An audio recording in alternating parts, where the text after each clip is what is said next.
Buenos días, buenas tardes, buenas noches, dependiendo de desde dónde nos estén o a qué hora nos estén escuchando o viendo. Empieza aquí un nuevo programa de los Eternautas, que como ya hemos dicho otras veces, somos mortales hablando de inmortales, hablando de los grandes autores de literatura e incluso de otras artes también. Bueno, aquí estamos hoy, 5 eternautas. Hoy falta José Matas, que no ha podido venir, no ha podido conectarse con nosotros hoy, pero que en el próximo programa ya lo tendremos otra vez con nosotros. Y hoy tenemos por un lado a Lázaro Covadlo desde Sitges, provincia de Barcelona. Hola Lázaro, ¿qué tal? Hola, muy buenas. Buenas tardes. Tenemos también a María José Peña desde Gavá, también provincia de Barcelona, no muy lejos de Sitges precisamente. Hola María José, ¿qué tal? Hola chicos, ¿qué tal? ¿Cómo estáis? Muy bien, gracias María José. Y tenemos también a Graciela Molinelli desde Barcelona. Ay, no, perdón, desde Buenos Aires, un poco más lejos. Y tenemos a Carlos Chernov, que ya ahora hace ya 2 programas, creo que lo tenemos con nosotros. ¿Desde dónde, Carlos? Desde México, ¿no? Desde Puerto Vallarta, en Puerto México. Vallarta, México. Muy bien. Pues nada, vamos a hacer hoy un programa un poco diferente a estos últimos que veníamos haciendo, algo parecido, porque hoy precisamente Carlos Chernov, nos va a hacer una disertación, una pequeña clase sobre la creación de los personajes, ¿no? Creo que era el tema, Exacto, la cómo se composición de construyen los personajes. personajes. Pues nada, yo ya no hablo más, no me enrollo más, como decimos aquí, y dejo que sea Carlos ya el que empiece con su disertación. Así que, Carlos, cuando tú quieras. Bueno, muchas gracias. La composición de los personajes es todo un tema que en general preocupa a los escritores, aunque yo creo que no deberíamos preocuparnos tanto, digamos, como marco general de lo que voy a leer, ¿no? O decir. Los personajes son una especie de Frankenstein, compuestos de nuestros recuerdos de muchas personas o de pocas. A veces se toma la matriz de un personaje, de una persona real. La matriz me refiero como a los rasgos dominantes, a los que determinan fuertemente la conducta, no tanto a los rasgos secundarios. Pero muchas veces el personaje se va construyendo durante la marcha con recuerdos diversos que uno tiene, una especie de rompecabezas que se va armando. Pero citar a Frankenstein no es casual, digamos. Hace poco publicó una novela una escritora argentina, Esther Cross, muy interesante, el planteo de Esther. La novela se llama La mujer que escribió Frankenstein, que fue Mary Shelley, la esposa de Percy Shelley. Parece ser que Mary Shelley estaba con su marido, con Percy, en un lago en Suiza, frente al lago de Ginebra, en una casa que había alquilado Lord Byron, y Lord Byron estaba con su médico de cabecera y secretario, que es el doctor Polidori, y parece ser que hubo una tormenta tropical o vaya a saber qué en otro lado, no en Suiza obviamente, pero el caso es que llovía y no podían salir de la casa, y entonces se desafiaron entre ellos a escribir un cuento o una novela de terror. Polidori escribió El vampiro y Mary Shelley, que tenía en ese entonces, creo que menos de 20 años, escribió Frankenstein. Esther toma muy bien el clima que había en Inglaterra, sobre todo en Escocia, en la época en que Mary Shelley escribe esta novela, porque parece ser que era una práctica muy frecuente el robo de cadáveres. O sea, las cátedras de anatomía no tenían cadáveres porque había una ley que solamente permitía usar los cadáveres de los ajusticiados, y eran muy pocos, 2 o 3 por año. Así que los médicos, para, digamos, que sus estudiantes pudieran diseccionar bastantes cuerpos, tenían que comprárselos a los ladrones de cadáveres, que incluso hay un cuento de Stevenson que se llama El ladrón de cadáveres. Estas personas se hacían llamar también los resurreccionistas, como si resucitaran al muerto, ¿no? Pero en realidad no era una resucitación.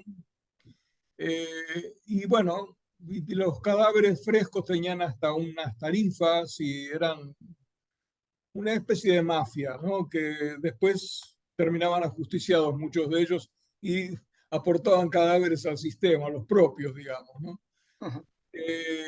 Entonces me interesó la novela de Esther porque hace mucho hincapié en esta cuestión del uso de los cadáveres. Ya antes, en realidad, un abuelo de Darwin tenía toda una hipótesis de que se podía generar vida a través de la electricidad. Esto ya mucho antes, digamos, ¿no? Y bueno, me parecía muy interesante porque además hay 2 cuestiones más que tienen que ver con Frankenstein y la composición de personajes. Una es la que tiene que ver con las identificaciones. En realidad todos nosotros somos Frankensteins. O sea, la personalidad no es un todo homogéneo, es un conjunto de identificaciones que incluso van cambiando. Nuevamente hay algunas que son fundamentales, que son las que nos rigen, y hay otras que son más secundarias, digamos, no importa tanto si nos gusta el helado de chocolate, importa menos eso que tengamos el carácter fuerte que tenía mi papá, qué sé yo, por decir. Hay algunas que son identificaciones fundamentales, ¿no? Y siendo seres así heterogéneos y armados de piezas, somos como Frankensteins, solo que vivos, con vida.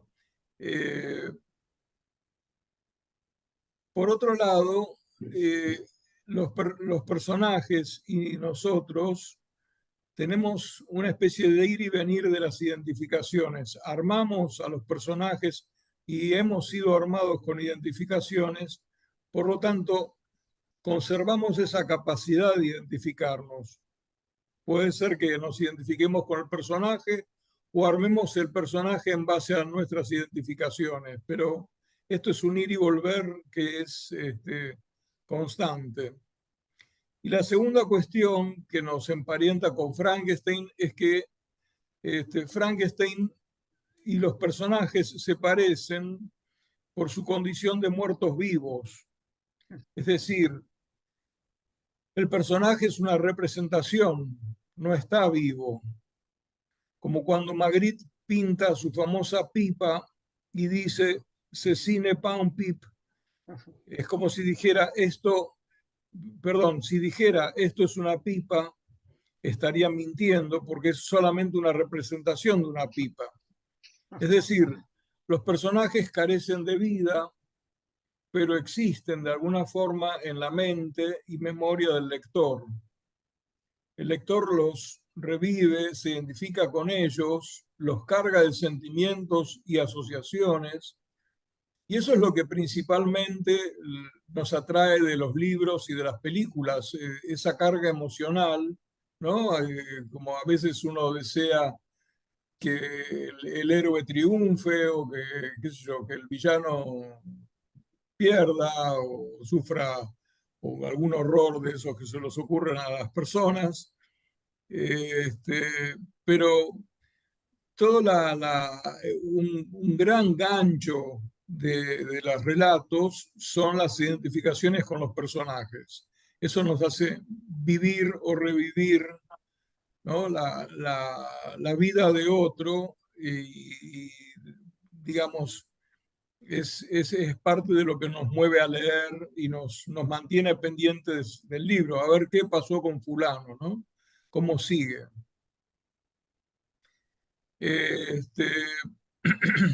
En ese sentido, los autores serían como creadores, como dioses, como Víctor Frankenstein, como el doctor Frankenstein que creó a su homónimo. Fowell, un escritor argentino, dice: la necrofilia sería la pasión más afín a la narrativa, arte de desenterradores, embalsamadores y perseguidores de una eternidad inacible. No sé si quieren que pare acá y comentar algo o sigo, ¿cómo lo ven? Bueno, yo hay algo que querría comentar a riesgo a riesgo de parecer un poco repelente y tal, pero es que es una cosa que, en la que se insiste mucho en eso, que el monstruo era un monstruo que no tenía nombre. Era el monstruo de Frankenstein, pero el monstruo no se llamaba Frankenstein. Aunque no, digamos que no tenía el mismo apellido del padre. Entonces, el monstruo no tiene nombre. Es un monstruo creado por el doctor Frankenstein. Bueno, quería apuntar Sí, eso. en algún lado leí que no tenía nombre, sí, pero claro, uno se acostumbró tanto a llamarlo Frankenstein que Sí, por ya eso, le quedó al pobre. por eso que todo. Es Nada, es Frankenstein solamente. Junior, digamos. Está el Sí, Senior y está el Junior. Frankenstein Jr. por ser hijo de. Sí, sí, sí. Sí.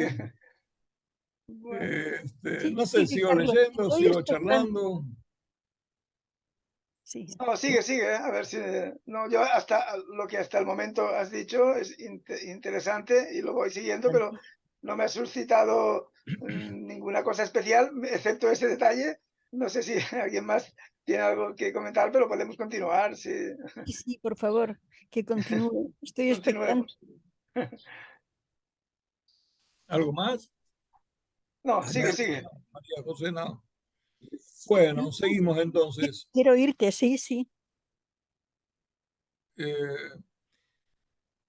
el que yo encontré, digamos, que más, de una forma más ordenada trabajó el tema de los personajes es E.M. Forster, que es el autor de muchas novelas que que se llevaron al cine, como Pasaje a la India, una habitación con vistas. Tienen Ah, sí, varias novelas sí. que fueron al cine y, bueno, novelas con mucha pintura de la época, sobre todo. Y Forster mismo, en alguna entrevista, comenta que gran parte de sus personajes, como decía antes, partían de gente conocida de él, como ha hecho mucha gente, muchos escritores pintan lo que ven, digamos. Y Ajá. claro, el asunto es cuánto conservan del original, porque si conservan mucho o poco hay una gran diferencia, ¿no? Y yo creo que hay como una especie de arco que va desde el personaje que no conserva casi nada o que no hay una matriz importante, sino que es un rompecabezas donde casi todas las partes son equivalentes, hasta el personaje que es directamente tomado de la realidad, ¿no? De la literatura del yo, la autobiografía, etcétera, ¿no? O la biografía. Por eso vamos a ver más tarde, ¿no?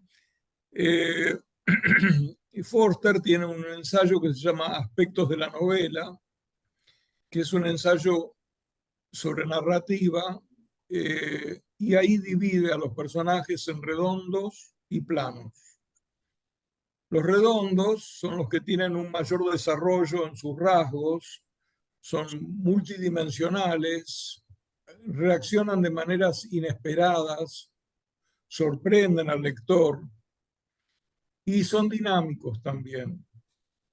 Ahora vamos a ver qué quiere decir que sean dinámicos. Forster en alguna entrevista dice que la prueba de que un personaje es redondo está en su capacidad para sorprender de una manera convincente. Si nunca sorprende, es plano. O sea, si lo que hace es lo que esperábamos, casi siempre, no es redondo, ¿no? Un personaje redondo trae consigo lo imprevisible de la vida. Esto puede incluso chocar un poco con el verosímil de la novela. Por ejemplo, que un personaje haga algo totalmente inesperado, sorprende, etcétera, pero también puede hacer que el lector frunza la nariz como diciendo, esto no me parece que fulano haría esto. Digamos, la ambivalencia se define como odiar y amar a la misma persona o el mismo objeto al mismo tiempo. O sea, y eso ocurre regularmente, sobre todo ocurre en las familias, ¿no? Ese problema. Pero justamente el hecho de que se sacrifica un poco la verosimilitud y veamos reacciones inesperadas, es lo que le agrega como densidad, como carnadura al personaje. Es interesante esto porque lo verosímil normalmente se basa en lo probable, que es una condición que depende de las estadísticas. Lo probable en algún sentido termina siendo lo aburrido también, porque es lo esperable, lo que ya sabemos, lo que no nos sorprende, etc. En cambio, la verdad muchas veces es lo posible, aunque no sea verosímil. Hay un ensayo de Kierkegaard sobre lo posible y lo probable que es muy interesante, y hablando de lo probable como una especie de cárcel y que no permite que lo posible se manifieste. No permite, igual se manifiesta. Pero es como decir, bueno, es poco probable que ganemos la lotería, pero algunos la ganan. O sea, posible es. Entonces, en ese sentido es muy interesante la dinámica más vital, ¿no? Más viva de lo inverosímil. Nuevamente, teniendo en cuenta el lector, ¿no? Y no romper el pacto de lectura, que el lector espera cosas verosímiles, ¿no? Y nosotros en la vida cotidiana también, en realidad nos manejamos así. No nos manejamos pensando en lo inverosímil, sino más bien en lo probable. Eso nos deja más tranquilos también. Los personajes dinámicos son aquellos que cambian de una forma significativa a lo largo de la historia. Los clásicos de ese personaje dinámico son los de las novelas de formación, las Bildungsroman. El héroe a menudo experimenta un cambio de la inocencia a la experiencia, ¿no? De la adolescencia a la adultez. ¿No? Hay muchos ejemplos de esto: El guardián en el centeno, de Salinger, El retrato del artista adolescente, de Joyce, de Mian, de Hermann Hesse, La educación sentimental, de Flaubert, etc. ¿Iban a decir algo? No. No. ¿Hola? No. Está bien. Un personaje muy dinámico, muy claramente dinámico, es Walter White, el de Breaking Bad, ¿no? Que se transforma a lo largo de la serie, incluso termina cambiando su nombre por el de Heisenberg. Y hay motivos externos, como que de golpe tiene un cáncer y un nuevo hijo, pero fíjense, por ejemplo, el cáncer de Walter White va contra las estadísticas, porque él nunca fumó. Se supone que la posibilidad de tener cáncer de pulmón en fumadores es 20 veces más, o sea, un 2000% más probable que en no fumadores. Sin embargo, al pobre personaje este le pasa eso. Hay también motivos históricos que lo empujan a cambiar, ¿no? A ser dinámico. La vida fracasada de profesor de una secundaria, el resentimiento contra unos ex socios que lo estafaron aparentemente, problemas con el hijo. Y también hay motivos oportunistas, azarosos, como es la vida, ¿no? Por ejemplo, Walter White tiene un cuñado que está en la DEA, entonces eso lo pone en contacto con el mundo de las drogas. Y con el tiempo, parte de su dinámica es descubrir habilidades criminales que él no conocía de sí mismo, ¿no? Y lo que empieza como una especie de comedia negra termina siendo una historia muy violenta, una historia policial en el fondo, ¿no? Los personajes planos, ¿no? Los opuestos a los redondos, son menos complejos, tienen menos características, menos rasgos, y son también menos creíbles en algún sentido justamente por ser tan estereotipados.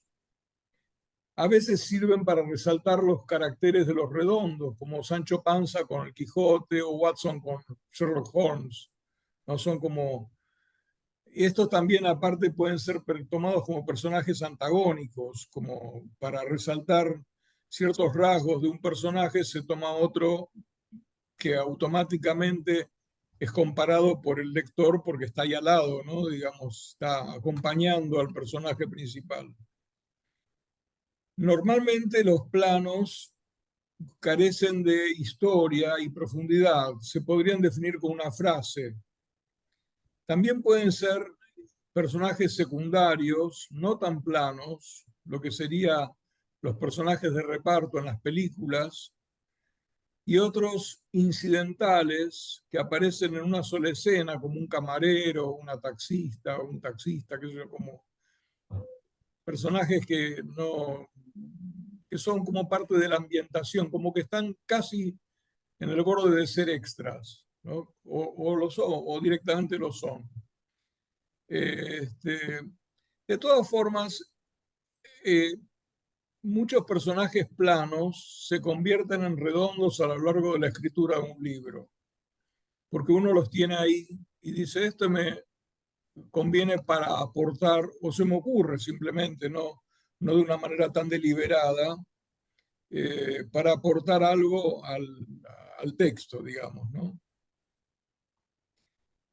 Si hay algún comentario o algo, interrúmpame, sin problema. Sí. Bueno, hay una cosa sobre esto que has dicho ahora de los personajes planos, que siempre es el peligro que hay siempre en las taxonomías, en hacer clasificaciones. No, pero con lo que has dicho al final de que hay personajes planos que evolucionan, ya te has redimido, digamos, del terrible pecado desde mi punto de vista, que soy muy cervantino, y el Quijote es una obra que he leído 7 u 8 veces y conozco un poco y tal, y claro, Sancho Panza es un personaje que muy probablemente fue creado por Cervantes como un personaje plano, como un simple labrador, pero claro, a lo largo del desarrollo de toda la obra resulta que ese personaje, bueno, incluso ya es un tópico, incluso decir que Sancho se va quijotizando a lo largo del libro y Don Quijote se va Sancho pancizando un poco, ¿eh? Y al final, curiosamente, cuando acaba el libro, que ha sido derrotado Don Quijote y que tiene que volverse para su aldea y ya no puede ser más caballero andante, pues Sancho le dice, no, hombre, no, quedémonos por aquí haciendo de pastores o de no sé qué, y siga con su eso que vamos, y en cambio es Don Quijote el que le dice, déjate que ya no está el horno para bollos, que no. Curiosamente han evolucionado completamente los dos. Entonces, claro, yo está muy bien esa clasificación, pero poner como ejemplo concretamente a Sancho Panza, a mí es casi una blasfemia, ¿no? Pero bueno, al final tú mismo has dicho eso, de que a veces el personaje plano evoluciona y se vuelve redondo. Ese es el caso de Sancho Panza, diría yo, ¿eh? Sí, yo creo que la otra vez leí, hablando de este tema, que una propuesta de cómo hacer que sus personajes planos salgan redondos o se conviertan en redondos, como si fuera que los redondos son una especie de objetivo, no sé, de meta del autor. Y yo creo que sí, coincido con vos que Sancho Panza no es plano en realidad, o no termina plano. Y ni siquiera sé si Watson es tan plano, qué sé yo. Lo que pasa es que esta es una clasificación que es la única que encontré, la de Forster, y es la de él, qué sé yo, que sirve como cualquier cosa didáctica, sirve a los usos didácticos, pero no llega más allá de eso, me parece, como que no va más allá. A mí mismo me cuesta muchísimo ver cuáles son los personajes planos en cualquier libro, porque en general enseguida uno se los olvida o pasan como parte del ambiente, ¿no? Son como el mobiliario, yo creo, del libro, una cosa así. Y a veces le dan el color local o cosas por el estilo. Después, una queja de Forster, medio ambivalente, era acerca de los personajes que estaban demasiado vivos, que tienen ventajas y desventajas, ¿no? Uno se pregunta ahí quién lleva las riendas del libro, el autor o los personajes. En una entrevista de la Paris Review a Forster le preguntan, ¿alguna vez una novela ha tomado una dirección inesperada? Y Foster da una respuesta muy ambivalente, porque dice, por supuesto, eso es maravilloso. Un personaje que se escapa le pasa a todo el mundo. Me ha pasado a mí, me temo. El problema es que los personajes que se escapan no encajarán con lo que viene. Si se les concede demasiada libertad, los personajes terminan destruyendo el libro a puntapiés. Si se les conduce con demasiada severidad, se vengan muriendo y destruyéndolo por descomposición interna. Opiniones que yo no comparto en realidad. Yo calculo que los personajes demasiado vivos son aquellos que el autor construyó muy apegado a la persona real de la cual tomó el modelo, y no solo apegado, sino que tiene que mantenerse fiel a ciertos rasgos dominantes, ¿no? Supongamos, hablando del, qué sé yo, del padre furibundo, puede tener contradicciones, pero no sé si valen las contradicciones que vayan en contra de su ser violento, por ejemplo. Entonces, claro, si uno tiene un libro, un final pensado en la novela, cosa que también es discutible, el personaje puede arruinarle ese final, tomar su dirección y uno hizo mal el cálculo y no pensó que fulano iba a actuar de esa manera en su libro y se lo vitaliza por un lado y se lo arruina por el otro. Opiniones, digamos, ¿no?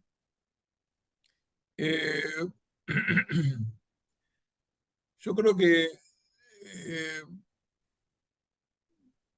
cuanto más Frankenstein, o sea, cuanto más armado de piezas pequeñas, de una variedad de caracteres está el personaje, menos posibilidades tiene de hacer esto de guiar el libro para otro lado o digamos, o arruinarlo pues, según la mentalidad o la idea de Forster. Creo que en alguna otra parte de esa entrevista Forster decía que antes de empezar a escribir alineaba a todos los personajes contra la pared y les decía sin bromas, como no jodan, digamos, ¿no? En español de la Argentina, digo. Sí, de España también. Claro, parece que, no sé, como que los veía demasiado vivos y hasta les tenía un poco de temor, ¿no? Pero bueno, son opiniones. Hay algunas situaciones especiales, por ejemplo, personajes como Emma Suns, del cuento de Borges. Emma Suns está muy viva en el libro, es bastante redondo y es un personaje con muchas facetas, incluso facetas internas de la manera en que planea su venganza. Y está tan viva que en un otro libro de cuentos que salió mucho tiempo después, que se llama Una pena extraordinaria, del escritor argentino Martín Coan, Martín continuó la historia. O sea, tiene un relato que se llama Eric Grieg, que es sobre el marinero noruego que se enamora de Emma Suns. No sé si se acuerdan que Emma Suns va al puerto a hacerse violar supuestamente, pero es una violación muy sospechosa, necesaria para ella para urdir su plan, digamos, para llevarlo a cabo, ¿no? Pero Eric Krieg, el marinero noruego, se da cuenta que ella no es una prostituta y se queda enamorado. Es muy interesante que el personaje es tan fuerte que se derrama hacia otro cuento, ¿no? Y adquiere dimensiones nuevas. Y el marinero, que ni siquiera era plano, yo no me acuerdo si no lo nombran, estoy casi seguro. Por ahí Yo alguno no lo lo tenga. recuerdo, no lo recuerdo. Y es un cuento que también lo leí muchas veces, pero no lo recuerdo. Es Sí, un cuento donde ella va al puerto a hacerse hacerse. violar para después cuando mata al- Claro, ese es, sí, sí. No me Sí, acuerdo si el marinero es nombrado o si tiene alguna participación. Es muy plano. Es una función dentro del relato, nada más. No parece ser algo más que eso.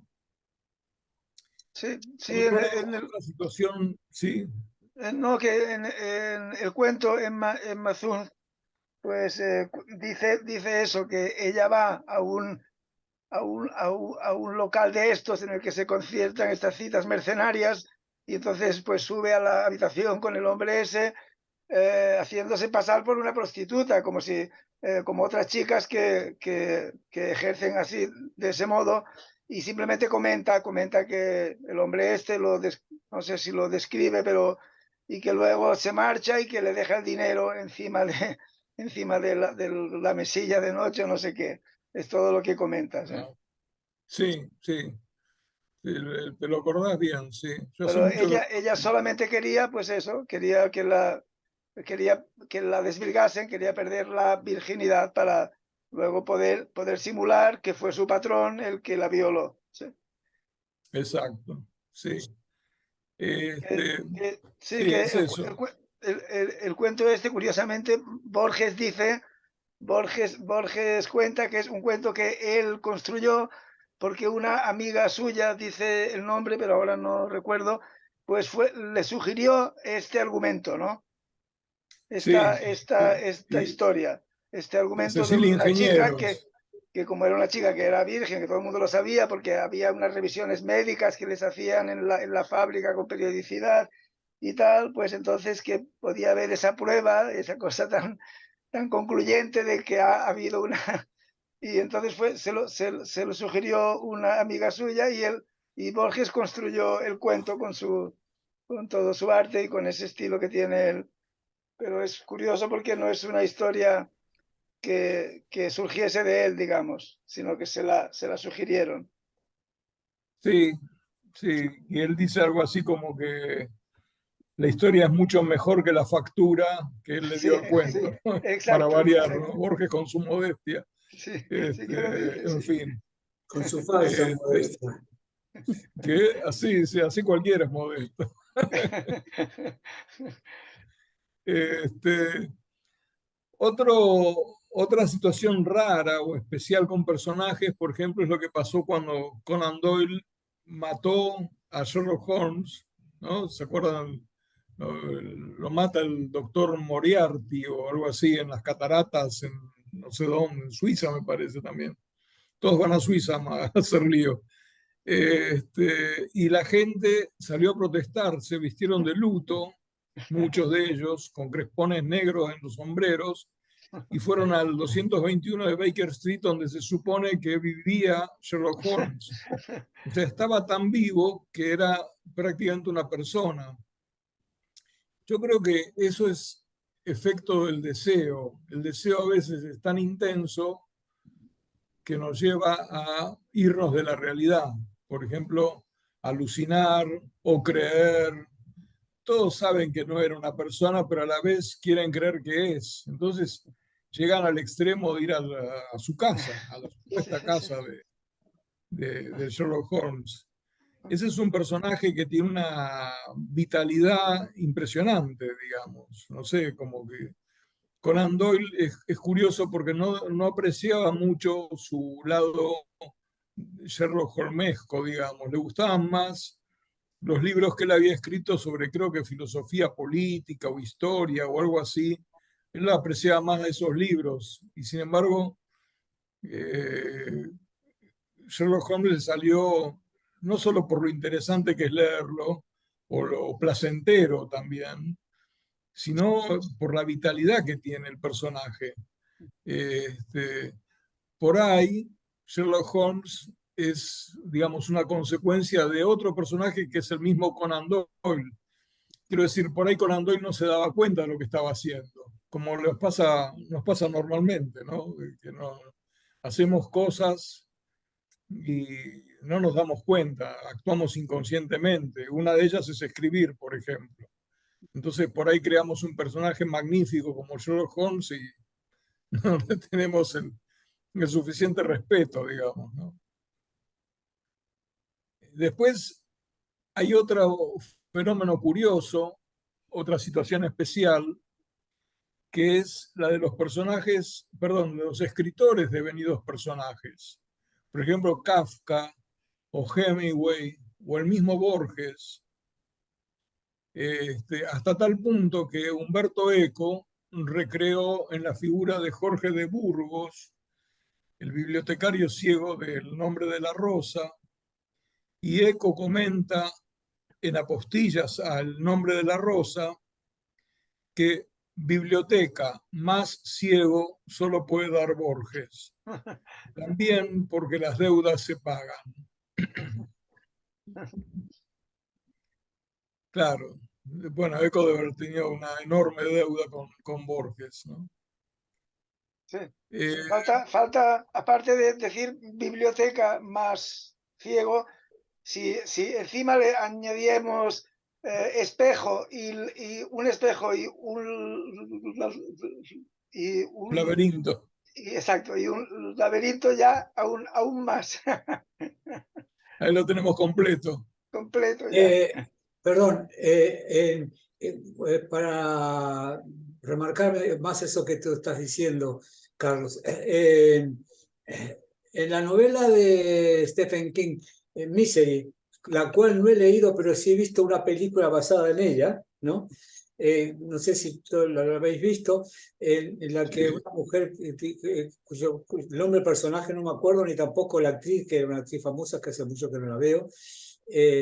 Kathy Bates. Exacto, gracias, sí. Bueno, recuerdan que no estaba nada conforme con un texto, una novela nueva que había escrito el hombre ese, y entonces lo castigaba, etcétera, se identificaba tanto, y eso también es la parte de sentir con vida al personaje, ¿no? Sentirlos como alguien real, ¿no? Sí, sí. Nada, Es era una simple mención, ya está. Esa es una situación muy especial, bastante dramática, por otro lado da miedo de ponerse a escribir, Sí, pero sí. Carlos, no sé, a ti que en tus textos hay tantas situaciones tremendas, si algún tonto alguna vez te haya reprochado alguna cosa muy cruda, que a mí me ha pasado, hombre, que digo una cosa así. Muchísimos. Sí, ¿no? Sí, muchísimo. porque, claro, Sí, no podías, sí, cuando leí esta charla, Sí, Alguien me preguntó por un cuento que se llama La composición del relato. claro, que a Sí, David le gusta mucho, sí. sí. Sí, que están Amores Brutales y Sí, eh, me acuerdo la reacción, o sea, yo estaba en una beca en el castillo este de Civitella Ranieri, te dan una beca por un mes y pico, o si ibas ahí a escribir, supuestamente te alimentaban, te paseaban por Siena, por Perugia, aquello, por los lugares que había cerca, por eso queda en la Umbria. Se convertía en algo un poco aburrido también, porque eran todos muy parecidos. Pero bueno, el caso es que después había una presentación larga y una presentación corta. La presentación larga era la lectura de un cuento o de un texto largo o alguna otra actividad, porque había mucho tipo de artistas, no solo escritores. En realidad escritores éramos pocos. Y yo leí La composición del relato, que es un cuento bastante terrible sobre gente que digamos, tiene que hacer relatos o compite haciendo relatos a partir de restos humanos. Un cuento que tenía que ver con la dictadura, que no estaba tan lejana en esa época, esto es de los principios de los 90, y que tiene que ver con la formación médica, ¿no? Porque el relato forense es muy interesante, siempre me resultó muy apasionante, muy literario. El caso es que la directora del programa del Civitella Ranieri, que era una norteamericana, se horrorizó con mi cuento. Ella que era la directora de una colonia de artistas, digamos.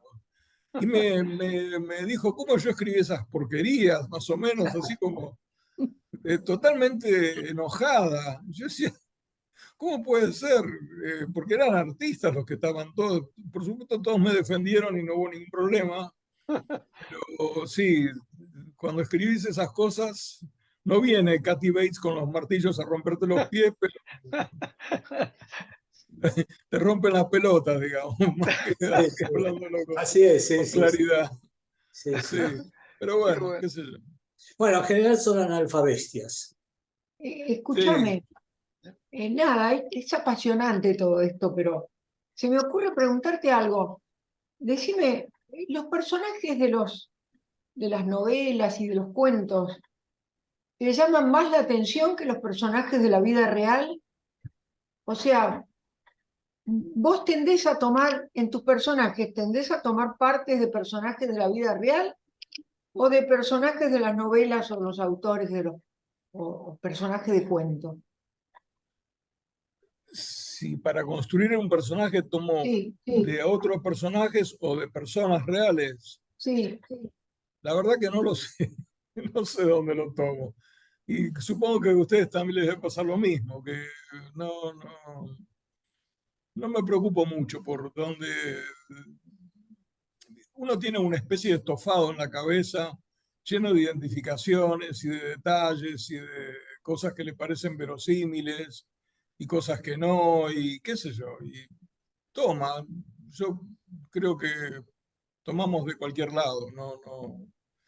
Lo que no suelo hacer es tomar personas reales. Eso sí, es muy raro que tome personas reales. En la última novela que escribí, que sale ahora, tomo personas de mi familia de origen. Y fue bastante extraño porque yo no hacía eso antes. No sé por qué ahora lo hice, qué sé yo.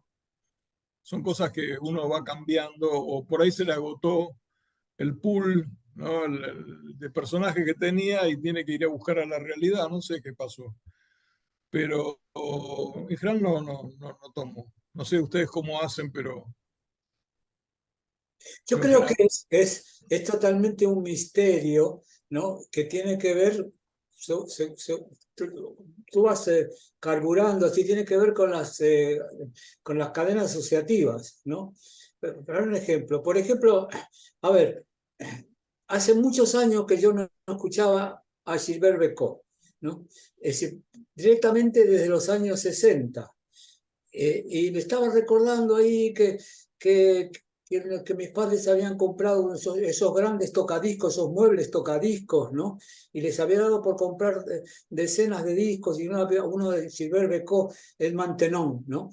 Y que yo lo escuchaba embelesado, pero después me olvidé completamente, y no sé cómo exactamente esta noche pasada, y relacionado con el perro que no se quería dormir y venía a ponérmelo, y no sé qué tenía que ver, pero digamos, fui a parar a Gilbert Bécaud, y entonces me puse aquí en YouTube esa canción de Mantenón que a mí me tenía embelesado, ¿no?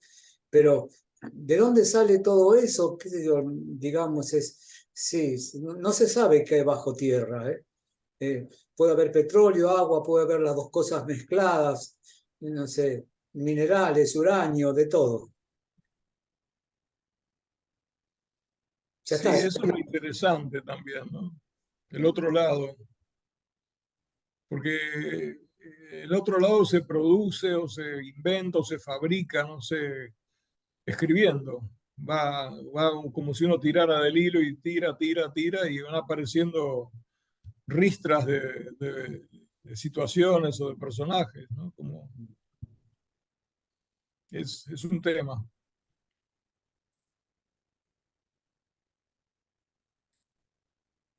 ¿Sigo? Claro, claro. Dale. Eh, una situación también particular de los personajes es que cuando la trama es lo que manda, y en general es por cuestiones morales, yo creo que la trama manda. Ahora cuando les dé algunos ejemplos se va a notar. Por ejemplo, una distopía de carácter moralista, como Un Mundo Feliz de Huxley, ¿no? Tiene que describir ese mundo y cómo viven los que habitan ese mundo, y eso es más importante que los personajes. Yo me acuerdo cuando lo leía, me parecía que el personaje central era débil, era como, no tenía muchas características. En realidad, ninguno de los personajes tenía demasiadas características personales, lo cual era muy coherente por la forma en que se fabricaban las personas en la novela, que se fabricaban con una carga genética y que ya tenían su destino designado a priori. No sé si se acuerdan que había una especie de como de bebés de probeta. Y fulano va a ser, qué sé yo, minero en África, y menganito va a ser médico, y sutanito, no sé, X. Y los personajes estaban todos al servicio de la trama, lo cual es coherente, pero nos deja con personajes que supuestamente son redondos, pero son bastante planos, ¿no? Como, por ejemplo, algo parecido pasa con Kafka. Borges dice de Kafka: hombres no hay más que uno en su obra, el Homo domesticus, tan judío y tan alemán, ganoso de un lugar siquiera humildísimo en un orden cualquiera, en el universo, en un ministerio, en un asilo de lunáticos, en la cárcel. El argumento y el ambiente son lo esencial, no las evoluciones de la fábula ni la penetración psicológica. Y esto es algo que también uno puede observarlo muy bien en Kafka, ¿no? Como que no, los personajes son funciones de la trama, que es también en ese arco entre el personaje semiplano o cuasi plano y el personaje redondo y fuerte. Por ejemplo,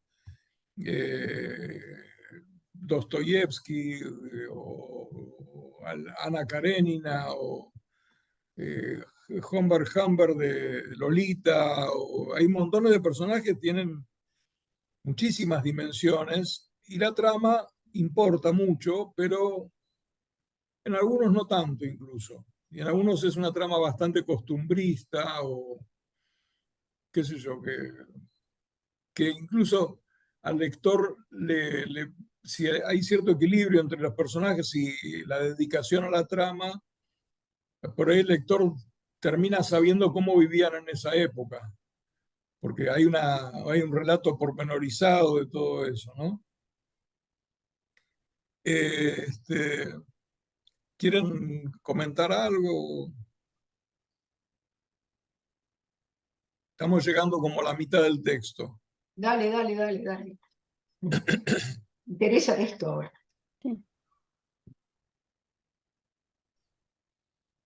¿Sigo entonces? Sí. Sí, adelante, Carlos. Después tenemos los personajes no Frankenstein, o sea, lo opuesto, los que no están armados con pedazos, sino que son personas. Y ahí hay mucho desarrollo en los últimos tiempos, ¿no? De la literatura del yo, del autobiográfico, de la novela biográfica o de la biografía novelada, etcétera, ¿no? Dicen que estaba cansado de que le pregunten en quién se había inspirado para construir a Emma Bovary. Entonces Flaubert contestó, Madame Bovary soy yo. Leyendo en Google, cosa que uno tiene ahora esa posibilidad, ¿no? Es fantástico, porque para armar un texto así, uno va a Google y enseguida consultas, cada parte puede consultar, ¿no? Descubrí que parece que la cita es apócrifa, que nunca dijo eso, nunca lo dijo por escrito, por lo menos. Se decía que estaban las cartas a Madame Colette, pero no, parece que no. Pero bueno, no importa, que la cita sea apócrifa, la idea es muy interesante. Y uno, aunque piensa en Flaubert, al cual llamaban de seudónimo el oso, y que no hay nada más distinto a que Flaubert que una mujer como Madame Bovary, que aparte en esa época tendría 20 y pico de años cuando transcurre la novela, ¿no?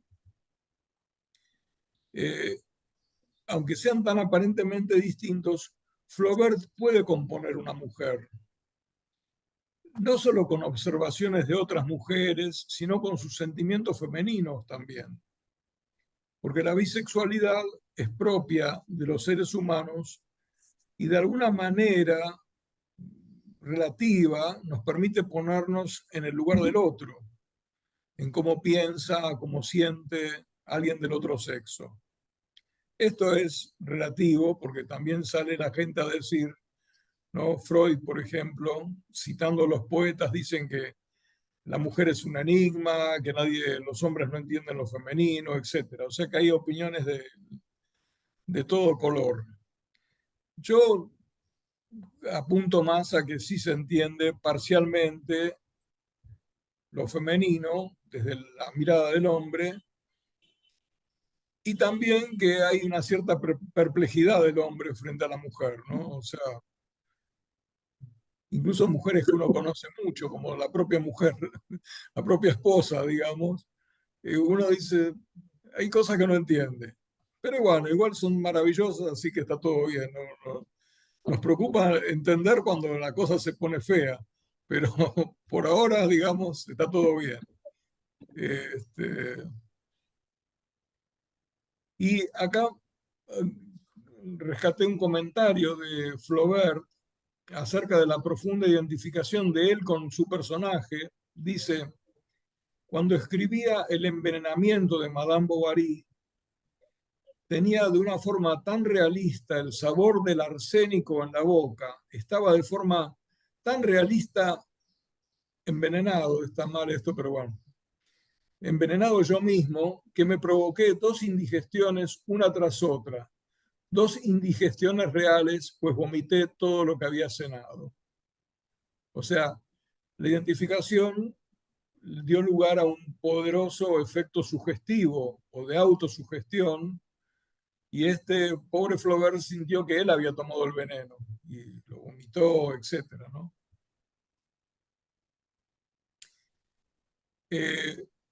Todo lo que escribimos de alguna forma es autobiográfico. Se basa en nuestros conflictos, nuestras frustraciones, nuestros temores, nuestras felicidades también. Pero yo creo más bien que nos mueve a escribir la mortificación, ya sea amorosa o vital. El ejemplo más común es el adolescente que tiene una desgracia amorosa, una ruptura, un amor no correspondido, y se pone a escribir versos catárticos, ¿no? Que son horribles en general, pero bueno, es una escritura, digamos, ¿no? Parece ser que el acto de escribir le da otro lugar a esa pregunta o ese dolor o esa mortificación. Es como si lo que no se puede elaborar con los instrumentos habituales, el pensamiento, la conversación con amigos, etcétera, se pueda elaborar un poco más con un instrumento más poderoso que es la escritura. Es como decían los latinos, ¿no? Las palabras vuelan, la escritura queda. Digo por eso lo poderoso. Sartre decía que tenemos la cabeza llena de queso fundido, ideas, fantasías, deseos que van y que vienen, nos distraemos con facilidad. En cambio, la escritura tiene una fijeza que nos permite ir avanzando, queda. Entonces uno con releer alcanza para no perderse en esa especie de maraña que tenemos en la mente, ¿no? El tema es que la literatura tampoco responde a nuestras preguntas en forma total, digamos. Por ahí sí, parcialmente, pero creo que más bien lo que hace la escritura es mostrarlas, mostrar la pregunta o el conflicto, ¿no? Porque la literatura, como rama de la estética, no tiene la aspiración de la ciencia de encontrar las causas y responder la pregunta. Wittgenstein decía que en muchos temas las explicaciones científicas no eran suficientes. Por ejemplo, conocer el recorrido del nervio olfatorio no nos explica por qué nos gusta el aroma de las rosas.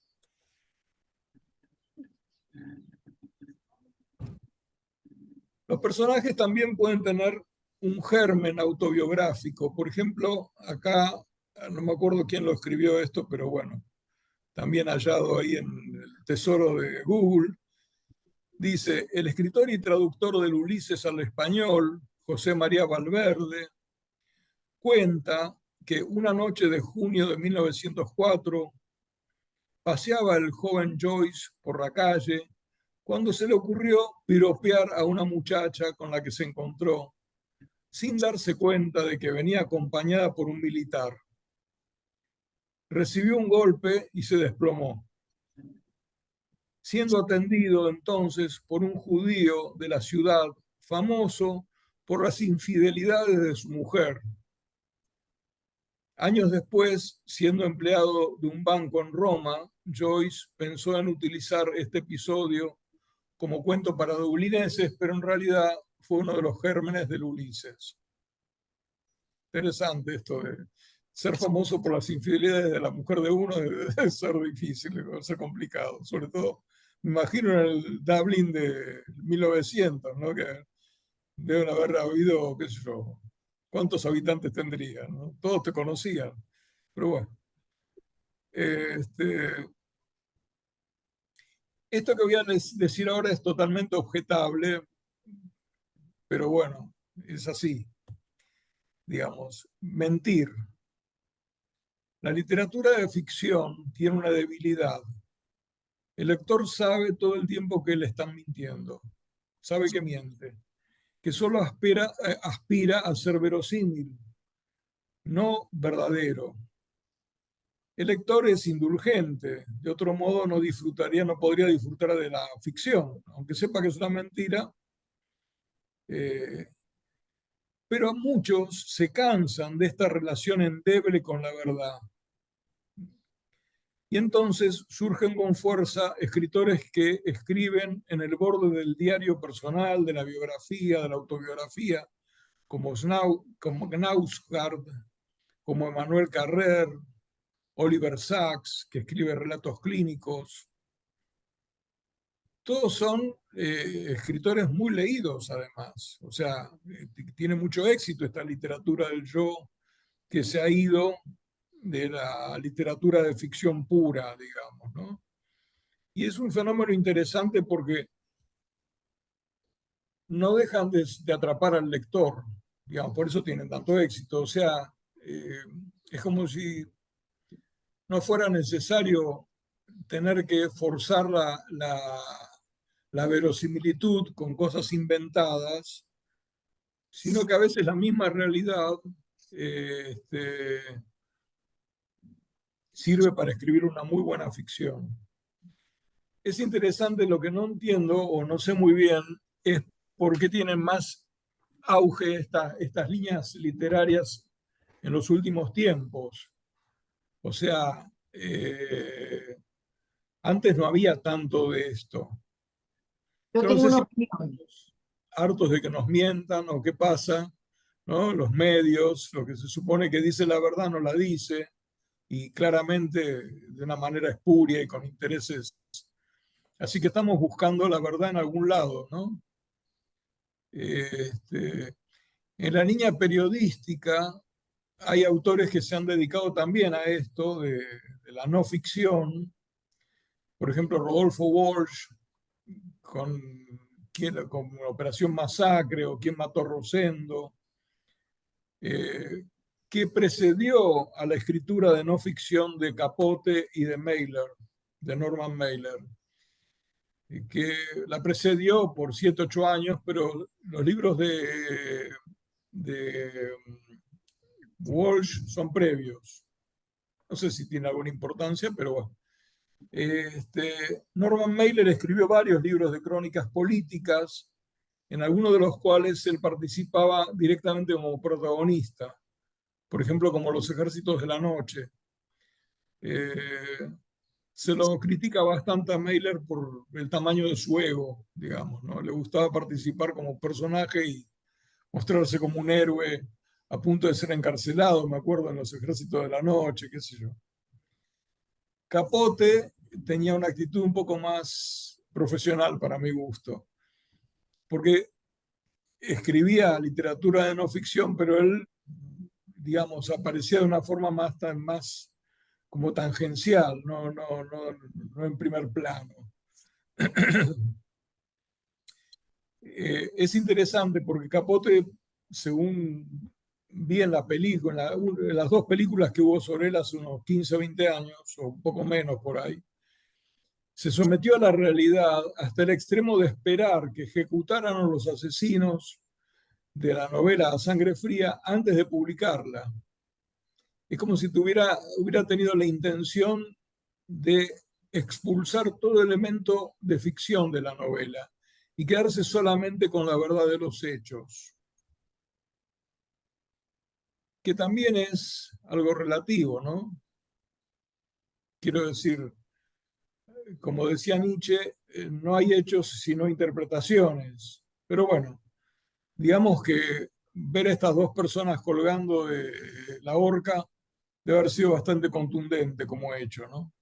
Como para saltearse todas las interpretaciones. Al autobiográfico se lo llama memorias, y es curioso porque nada más caprichoso y selectivo y falible que la propia memoria, que encima viene con el agregado de que nos creemos a pie juntillas, ¿no? Que lo que recordamos es cierto.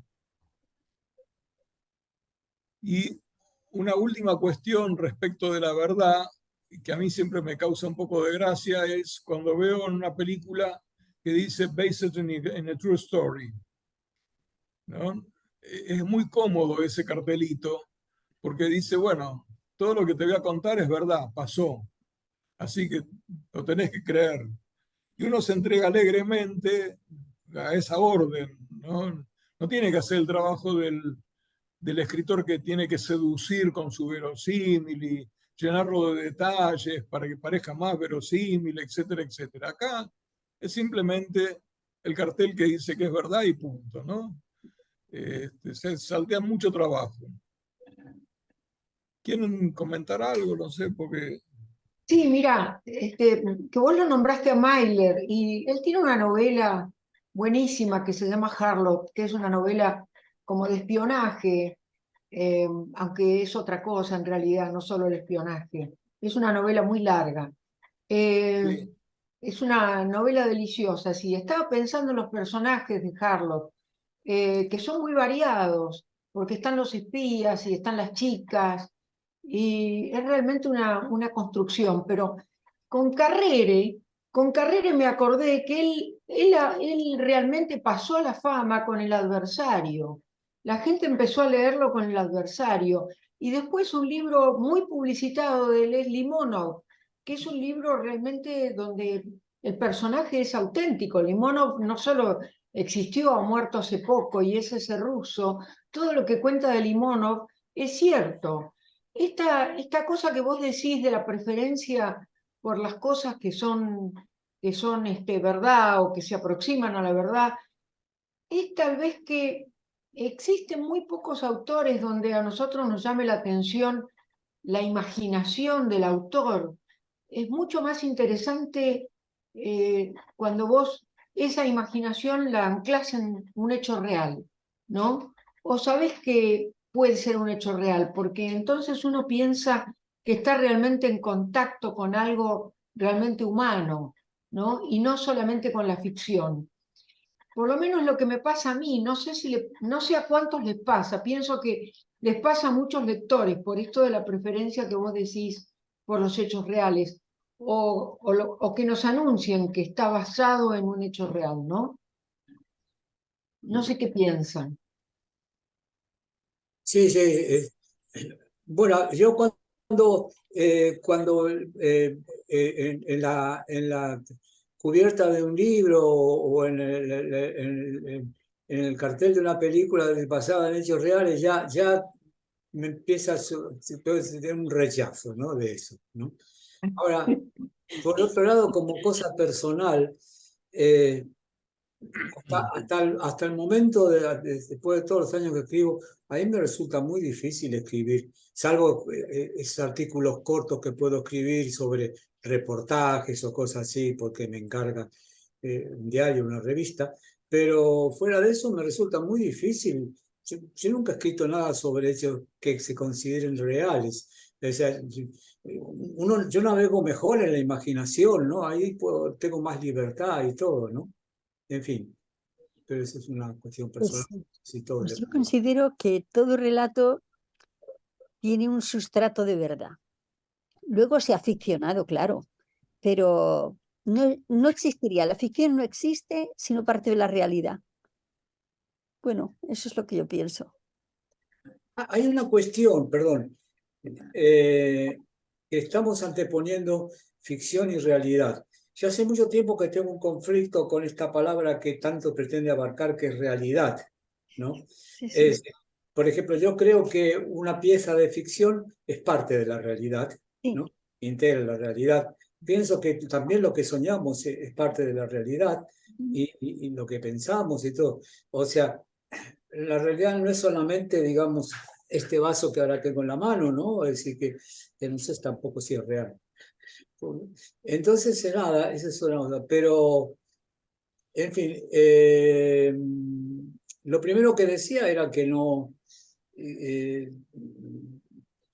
bueno, yo no me acuerdo, pero digamos, Bueno, eso también es parte de la realidad. lo que sí pienso es que no hay realidad más cierta que la ficción. Eso también lo pienso. Ya, ya. Sí, a veces porque no se pueden decir las cosas de otra manera que no sea mostrándolas en una ficción, ¿no? Como ese libro de Vargas Llosa que se llama La verdad de las mentiras, ¿no? Que habla, es un libro de crítica literaria, pero habla de eso, ¿no? De la posibilidad de que mentir o fingir, ¿no? Que ficción viene de fingir, sea lo que te permite mostrar lo que no podrías mostrar en otro campo, en otra situación, y que influye sobre la realidad. Yo me acuerdo que para otra charla encontré una vez un comentario de Mercedes Sosa, de la cantante, que le preguntan por qué se hizo comunista. Y entonces ella dice, empecé a leer. Y entonces el periodista le dice, ¿y qué leyó? El lobo estepario. O sea, que el acto de leer ficción fue lo que la llevó a una comprensión mayor de lo humano. Pero no es que estaba leyendo El Capital de Marx para hacerse comunista. No, pero Entonces, mira, que estaba leyendo El lobo estepario. La frontera está entre realidad y ficción. Es tan sutil, tan frágil, permite tanto el traspaso de la una a la otra, que es muy difícil fijar cuál es la frontera. Toda ficción parte de la realidad y toda realidad es incompleta si no encuentra una manera de expresarse a través de la ficción. Claro, y después tenemos el quijotismo, el bovarismo, o sea, influencias de la ficción sobre la realidad. Aunque es medio raro porque es la realidad de personajes de ficción, que el Quijote y Madame Bovary. Pero parece ser que después de leer muchos libros de caballería o de románticos o qué sé yo, los transformaron a esas personas que supuestamente son reales. Pero ¿sabes qué? ¿Sabes qué? Yo me quería referir a esto, ¿por qué nombré El Adversario? Porque pasó algo acá en Buenos Aires que tiene algún parecido.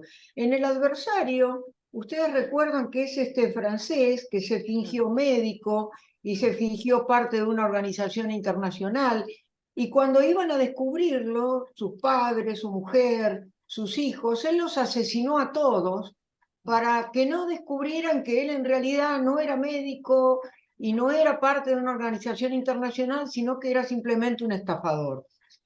Acá en Buenos Aires hubo alguien que está acusado de matar a sus padres porque los padres le encargaron que comprara un piso y él parece que se gastó la plata y no les compró el piso, y entonces no quería que sus padres se enteraran de que él se había gastado la plata y no les iba a comprar nunca el piso. Y entonces el día de la mudanza los mató a los dos.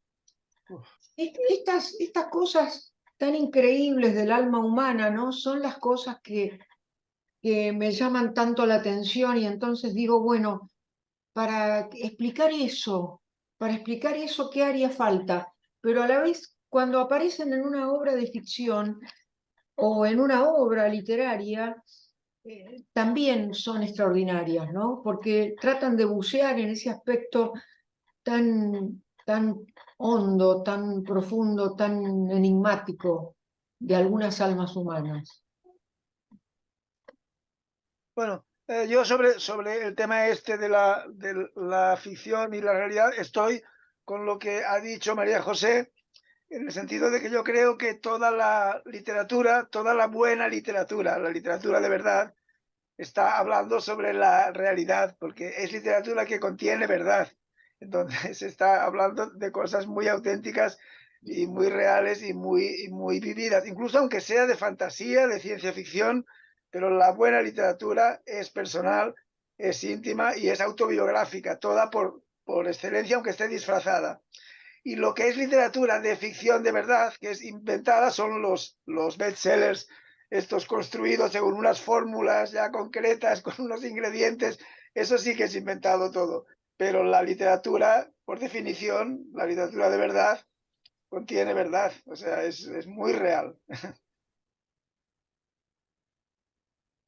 Retomando un poco lo que decía Graciela, a mí también me llamó mucho la atención El Adversario, porque es como, bueno, pasó de estafador a asesino de su propia familia, además, ¿no? Asesino de cualquier persona. Es el espantoso, digamos, lo mismo que la gente esta de Buenos Aires que le ha dicho, no, dejá, no te preocupes por el piso, le hubieran dicho los padres, dejá, no nos mates.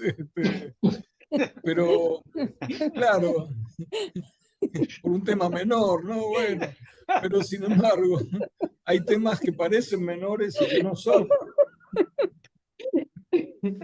Sí, sí, es tremendo, pero es eso, es eso. Claro, es ridículo, pero es así, el honor. Yo me acuerdo de un profesor que hablaba mucho de la vergüenza, que es un poco esto, Claro, ¿no? Que uno no valora, eso. ¿no?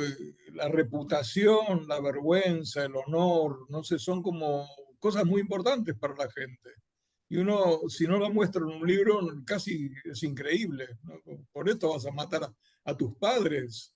Igual por ahí tenía alguna otra cuenta que ajustar con los padres, pero bueno, qué sé yo. Puede ser. Quiero decir, porque nunca está completo también el relato. O sea, uno tiene una parcialidad del relato.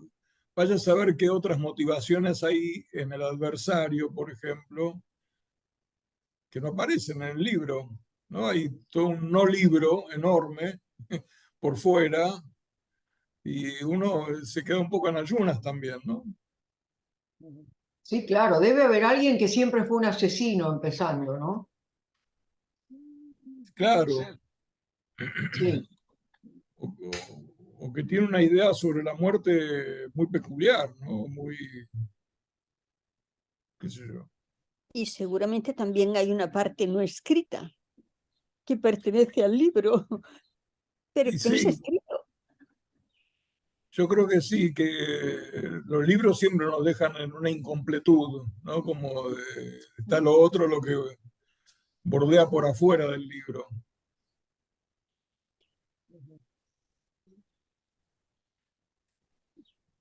Eso me hace acordar, yo trabajé un tiempo en una revista llamada Confirmado de Timerman, que bueno, los argentinos saben quién era, no sé si los españoles lo saben. Y él después fue también director de un diario de La Opinión, y él llegó a decir en un momento, yo gano más con lo que no publico que con lo que publico. Claro. Seguro, seguro. Claro. Todo libro tiene una parte no escrita, seguro. La que no quiere publicar el autor, claro. Después le fue mal a Timerman, ¿Eh? ¿Perdón, qué has dicho? que después le fue muy mal a Timerman, lo Ah, agarró sí, Camps y lo destrozó, digamos, lo hizo sí, pelota. No sé, por ahí entre lo que no publicaba, vaya a saber qué había, ¿no? ya. ¿Quieren que siga? Sí, Sí, estamos esperando. sí. Sí. Dale. El yo como máscara, ¿no? Estamos hablando de la autoficción, de lo autobiográfico, ¿no? Cuando en las películas dicen que tal pueblo, en general primitivo, se niega a que le tomen fotos porque temen que con ellas le sacarán el alma, o mejor todavía un ejemplo que está en el prólogo de la poesía, hay una antología de poemas de Henri Michaud, que sacó hace muchos años Fabril, la editorial Fabril, y en el prólogo están él y el traductor paseando en una playa o algo por el estilo y le quieren sacar una foto. Y de una manera por ahí un poco coqueta, ¿no? Dice, Michaud comenta, desde hace años he dejado de depender de mis rasgos. Ya no habito estos lugares. Una manera bella de decir, este no soy yo. Mi imagen no me representa. Es todo un asunto, ¿no? Si a uno lo representa la imagen, ¿no? O uno cree que este que se ve en el espejo es uno, etcétera, ¿no? Y también se podría agregar que hay una confusión entre el alma y la imagen de uno, el famoso yo, ¿no?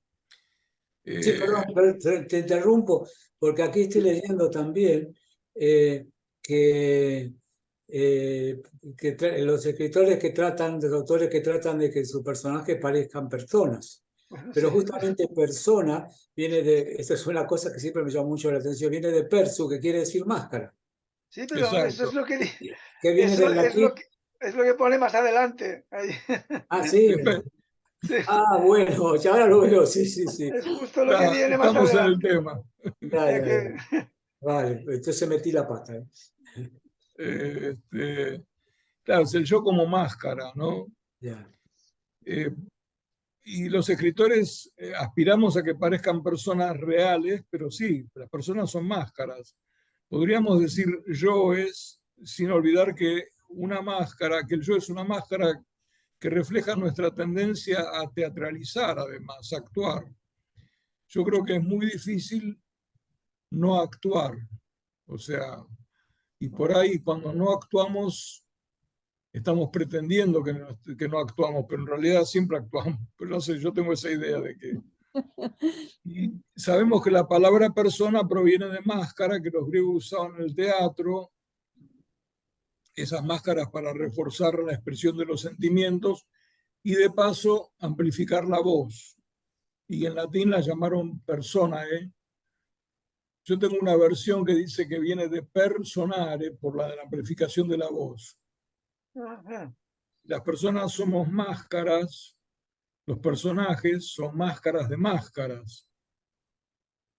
Platón menospreciaba el arte y lo destinaba solo a una función educativa. Por ejemplo, un carpintero fabrica una mesa, ¿no? Que en la filosofía platónica es una copia del tipo de la mesa. Y si un artista copia la mesa en una pintura, imita la idea ya imitada por el carpintero, de manera que el artista está doblemente alejado del arquetipo verdadero. Eso a Platón hace que despreciara bastante lo artístico. Hay un texto que les quiero leer que se llama Borges y yo, que está en el Hacedor, que es un texto que me confunde un poco porque no sé cuál es Borges y cuál es yo al final. Y por eso lo voy a puntear el texto atribuyéndole a cada parte, a cada declaración, si es pública o privada. Entonces dice, al otro, a Borges, es a quien le ocurren las cosas. Yo camino por Buenos Aires y me demoro, acaso ya mecánicamente, para mirar el arco de un zaguán y la puerta cancel. Este es un comentario privado. De Borges tengo noticias por el correo y veo su nombre en una terna de profesores o en un diccionario biográfico. Esto es público, ¿no? Me gustan los relojes de arena, los mapas, la tipografía del siglo XVIII, las etimologías, el sabor del café y la prosa de Stevenson. Es un comentario privado.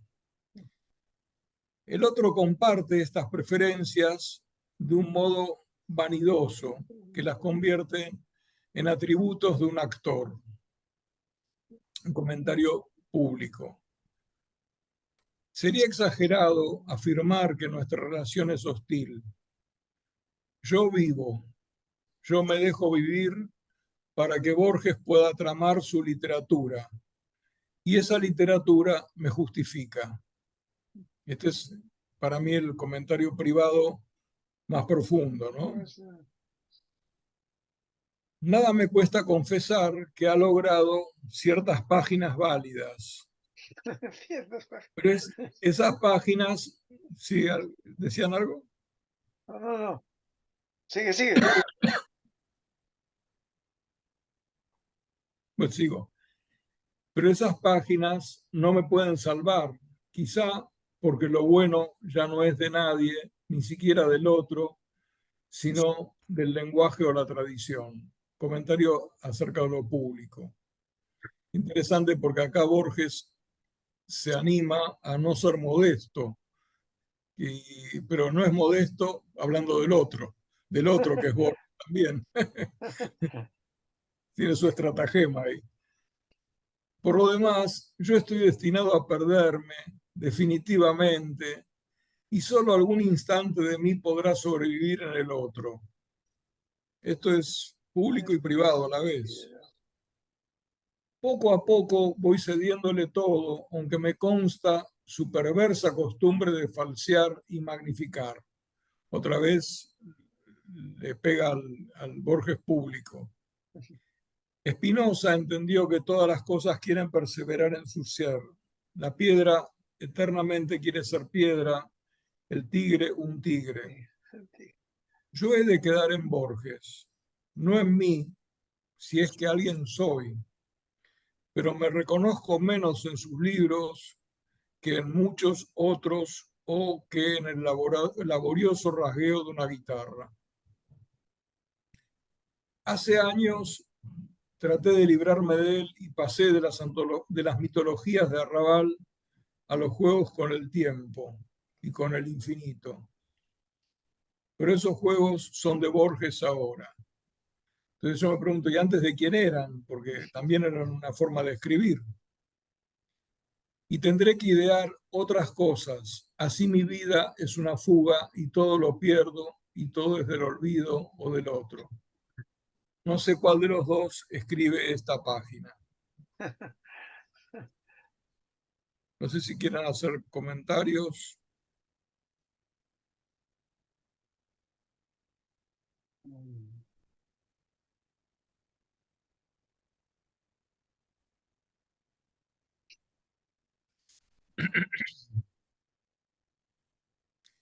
Sigo nomás, entonces. Sí, sí, Algunos sí, sí. que la fama internacional de Borges ha provocado este desdoblamiento en una figura pública y en una privada, pero yo creo que todo escritor, todo artista está dividido entre una parte que funciona como soporte material, que lo sostiene con vida, y otra que es el artista en sí mismo, ¿no? Podríamos decir que el yo funciona como un soporte del escritor, siempre y cuando el yo exista más allá del espejo, ¿no? Uno dice, ¿y el yo? El mismo acá Borges lo dice, si es que alguien soy, dice, ¿no? El yo también es bastante relativizable, pero no sé si el yo o qué, o el que sale a trabajar todas las mañanas, pero hay una parte que sostiene a la otra para mí, en todo artista, ¿no? Y podríamos decir que el yo funciona como un soporte o que esa otra parte funciona como soporte, que es un trato conveniente porque al mantener viva esa cosa que escribe, recibimos como beneficio la felicidad de realizar una obra. ¿Algún comentario?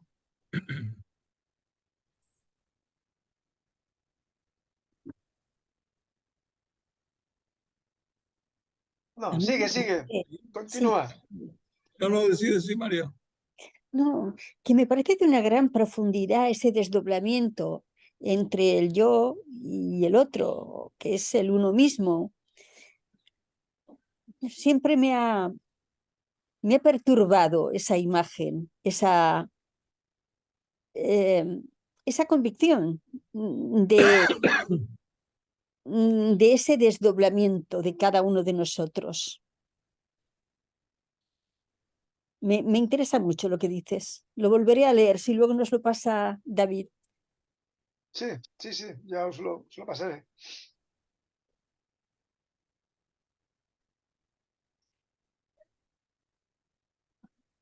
No, no te escuché lo último que dijiste, María José.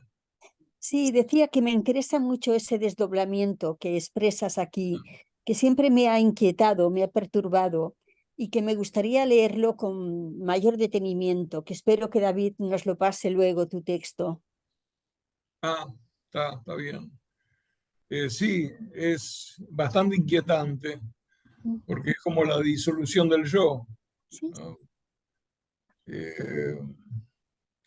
Para los psicoanalistas, sobre todo los lacanianos, el yo es una porquería, digamos, es un problema. O sea, porque el yo es la sede de las represiones, el yo es el narcisismo, es el que quiere mantener la prestancia, la elegancia, no caer en falta. El yo es el que se pone mal, digamos, cuando tenemos un lapsus, por ejemplo, y lo toma como un error, no como algo con sentido, con significado, ¿no?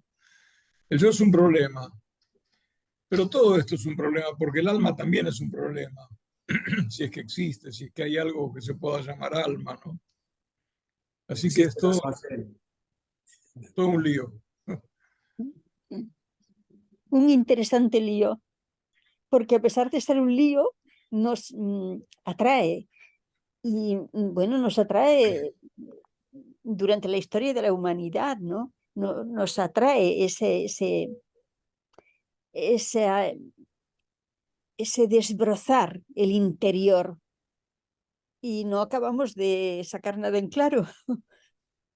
Claro, sí.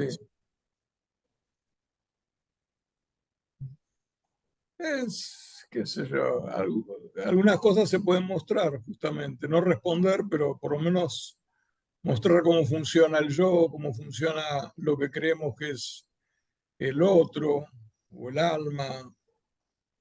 Porque acá en el texto este hay mucha ambigüedad, no se sabe quién escribe al final.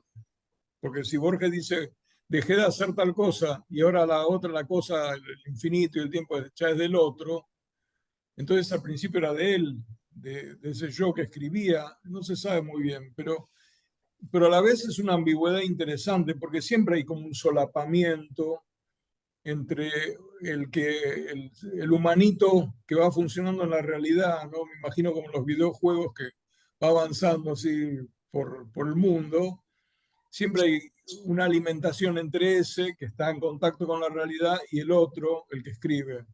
Siempre hay como un ida y vuelta.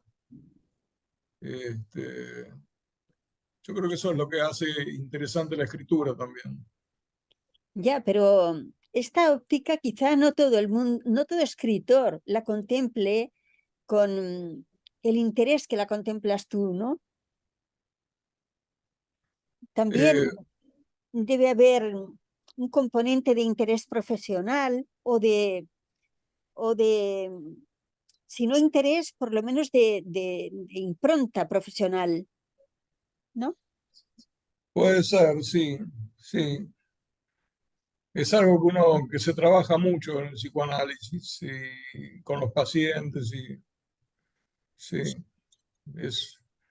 es un tema muy recorrido, pero más allá de lo profesional, siempre me pareció que había como dos, uno que sostenía al otro. Uno que anda por la vida y se casa y tiene hijos y trabaja y qué sé yo, y el otro que está como en un espacio paralelo, ¿no? Pensando en su literatura o pensando qué va a escribir. Y nada, siempre me pareció que había dos, Sí, por lo menos dos, quizá más. por lo menos, claro. Sí. Bueno, sigo leyendo, Sí, Sí, sí, por Sí, favor. sí, que ya sigue, falta sigue, poco. ¿Eh? sigue, porque Eh, ya casi llevamos 1 hora y media de programa y esto se está prolongando mucho. Sigamos, Sí, nos sigamos. falta una página y un poquito, Pues un dale párrafo y una nomás, página. dale que va.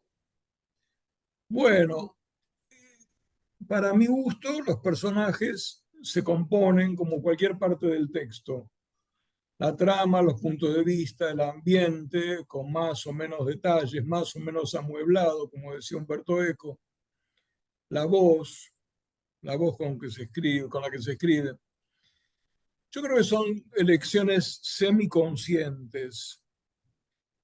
Para mí el texto, lo decía, funciona como un todo y va saliendo naturalmente, se va acomodando. Por lo menos a mí me ha pasado siempre eso. No parto de personajes muy consistentes o de una trama muy importante. Por ahí sea importante la trama y secundario el personaje, o por ahí no, pero no me preocupo. No sé por qué, pero yo sigo ese dicho que dice, uno pone el carro en marcha y los melones se acomodan solos. Eh, Aunque no son inconscientes del todo, estas decisiones tampoco son del todo conscientes. Si fueran demasiado deliberadas, el texto nos saldría como esquemático, como acartonado. Eso es lo que yo creo que pasa, como hay ciertos autores que quieren como demostrar una tesis, a veces para bien, ¿no? Qué sé yo, antes citaba a Huxley o a Kafka, está muy bien, pero está puesto el acento en eso y yo creo que a veces hay que las energías, digamos, ¿no?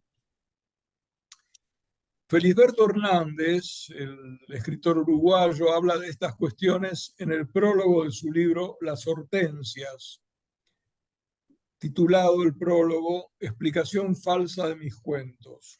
Y Felisberto dice: en un momento dado, pienso que en un rincón de mí nacerá una planta.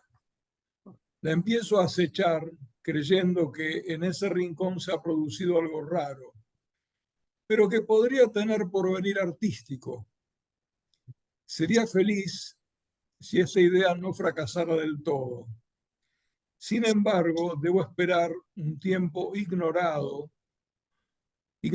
No sé cómo hacer germinar la planta, ni cómo favorecer ni cuidar su crecimiento.